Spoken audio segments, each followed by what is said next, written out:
Bismillahirrahmanirrahim. Assalamualaikum warahmatullahi wabarakatuh.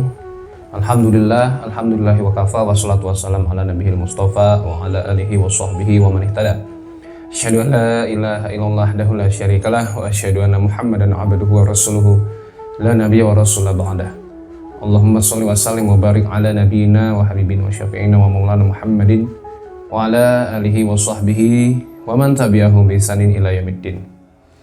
Puji syukur kita panjatkan kehadirat Allah Subhanahu wa taala yang tentu saja telah memberikan kepada kita begitu banyak kenikmatan, begitu banyak nikmat, begitu banyak rahmat, begitu banyak inspirasi sehingga kita bisa tetap melaksanakan berbagai kegiatan-kegiatan yang positif meskipun sampai saat ini negeri kita belum lepas dari pandemi. Dan juga selawat serta salam semoga senantiasa tercurah kepada junjungan kita Nabi Muhammad SAW yang setiap perkataannya adalah hukum, setiap perbuatan adalah teladan, dan sebaik-baiknya sahabat adalah sahabatnya. Di dalam bulan suci Ramadan ada anjuran bagi kita untuk terus mendekatkan diri kepada Allah. Salah satunya adalah yang Allah sebutkan di surat Al-Baqarah ayat ke-186. Wa idza sa'alaka 'ibadi anni fa inni qarib. Dan jika hambaku bertanya kepadamu wahai Muhammad tentang aku, fa inni qarib, bahwasanya aku itu dekat.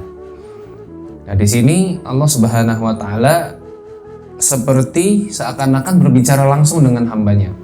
Jadi ketika ada yang bertanya, di situ Allah mengatakan kepada Nabi.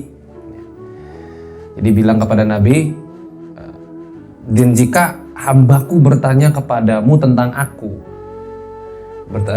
kemudian Allah langsung seperti seakan-akan bilang melompati Nabi dan kemudian bilang fa inni qarib. Karena di situ Allah tidak bilang faqul inni qarib, maka katakanlah bahwa aku dekat, tapi Allah langsung bilang fa inni qarib, yaitu ketahuilah bahwasanya aku dekat. Jadi seperti seolah-olah melengkapi Rasul dan langsung berbicara kepada kita. Ini luar biasa. Dan bagaimana caranya untuk mendekatkan diri kepada Allah? Jika kemudian kita berdoa kepada Allah, maka pasti akan diperkenankan. Uji budak da'i idza da'an.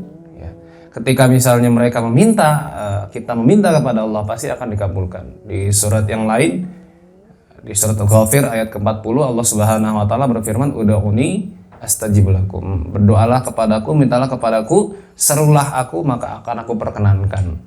Nah, di sini membuktikan bahwasanya Allah Subhanahu wa taala adalah pasti mengabulkan apa yang kita pinta, pasti mengabulkan apa yang diminta oleh para hambanya. Permasalahannya adalah ada hal-hal yang terkadang dilupakan, yaitu adab-adab ketika kita meminta kepada Allah. Berdoa kepada Allah, ada adab-adab yang mungkin masih dilupakan oleh sebagian umat Islam. Inilah yang kemudian orang merasa bahwa sudah sering berdoa tapi kok nggak dikabul-kabulin gitu ya. Sudah sering meminta kepada Allah tapi kok tidak diperkenankan juga. Nah, yang pertama adalah apakah benar-benar kita ikhlas kepada Allah? Ya, maksudnya apakah ikhlas ini murni?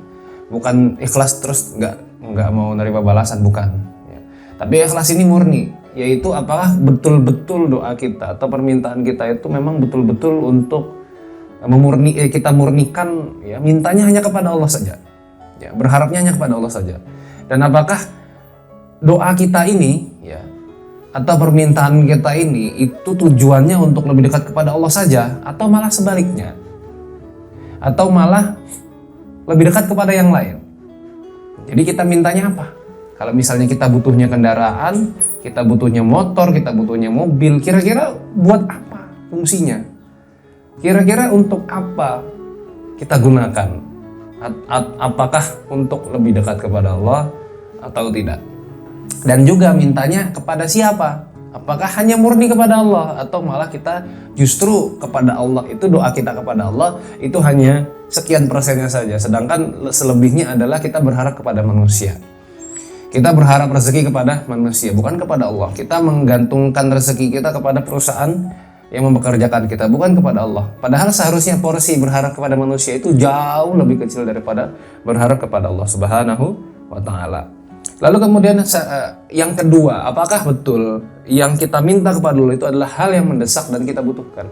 Karena bisa jadi apa yang kita minta itu hanya sekadar keinginan atau ambisi sesaat, hanya hawa nafsu yang mau kita penuhi. Padahal sesungguhnya itu bukan kebutuhan yang betul-betul urgent buat kita. Sedangkan salah satu syarat untuk dikabulkannya doa adalah betul-betul kita membutuhkan, dan tentu saja kebutuhan itu bukan untuk kemaksiatan dan lebih condong kepada kedekatan kita kepada Allah. Jadi bukan hanya terbatas hanya kepada kebiasaan semata, hanya kepada kesenangan semata. Maksudnya saya mau punya mobil supaya bisa pamer atau supaya nggak malu-maluin di hadapan teman-teman saya atau di hadapan mertua saya dan lain sebagainya.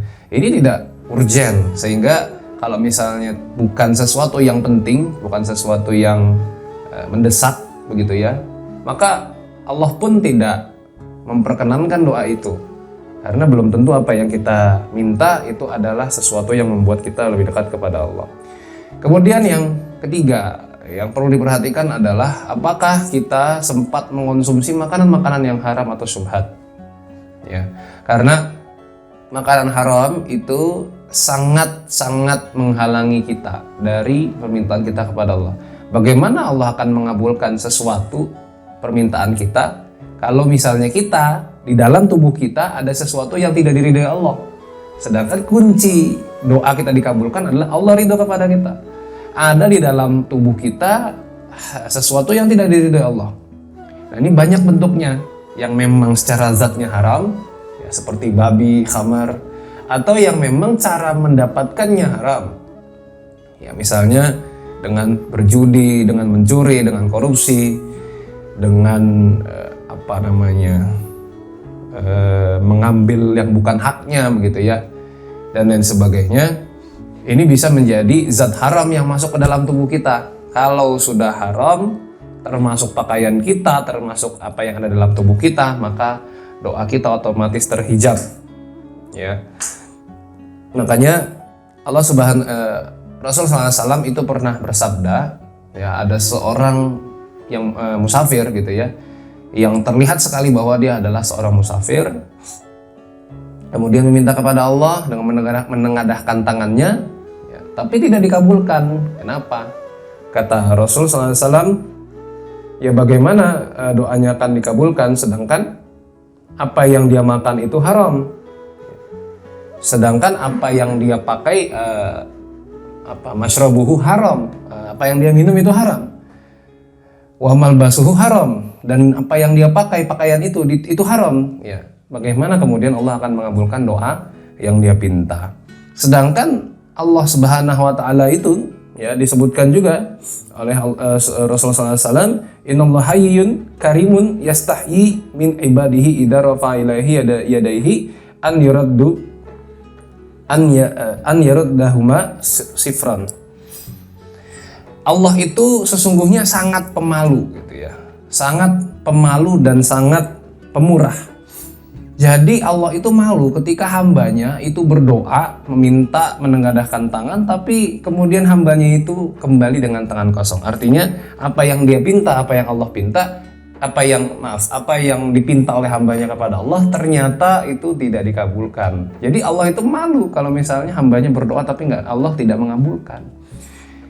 Tentu saja siapa ini? Yaitu hambanya yang diridhai oleh Allah Subhanahu wa taala. Maka di dalam bulan suci Ramadan kita punya booster, kita punya pemicu untuk beramal lebih baik, untuk menjauhi yang haram dan lebih mendekatkan diri kita kepada Allah. Maka bagaimana kita semua agar sama-sama terus berupaya untuk mendekatkan diri kepada Allah dengan cara salah satunya adalah dengan berdoa, karena doa ini bukan sekadar permintaan kita kepada Allah, tapi juga adalah ungkapan mesra kita kepada Allah, lebih dekat kepada Allah, dan bukan sekadar meminta zat, tapi juga bagaimana agar kita punya komunikasi yang intens kepada Allah Subhanahu wa taala. Dan ini adalah waktu yang paling tepat ketika bulan suci Ramadan, ketika semua setan-setan itu diikat, ketika maghfirah itu semuanya dilipat gandakan oleh Allah Subhanahu wa taala, dan ketika amalan-amalan itu menjadi lebih mudah untuk kita laksanakan seperti tilawah, qiyamul lail dan lain sebagainya. Maka bulan suci Ramadan kita jadikan sebagai momen untuk meningkatkan intensitas kita kepada Allah Subhanahu wa taala dengan banyak berdoa. Jangan ragu untuk berdoa, jangan merasa segan untuk berdoa, karena Allah beda dengan manusia. Kalau kita minta kepada manusia, semakin diminta, manusia akan semakin sebel. Tapi kalau Allah yang kita minta, semakin Allah diminta, semakin senang. Maka bisa jadi doa kita itu sebetulnya dikabulkan, tapi Allah tunda. Bagaimana?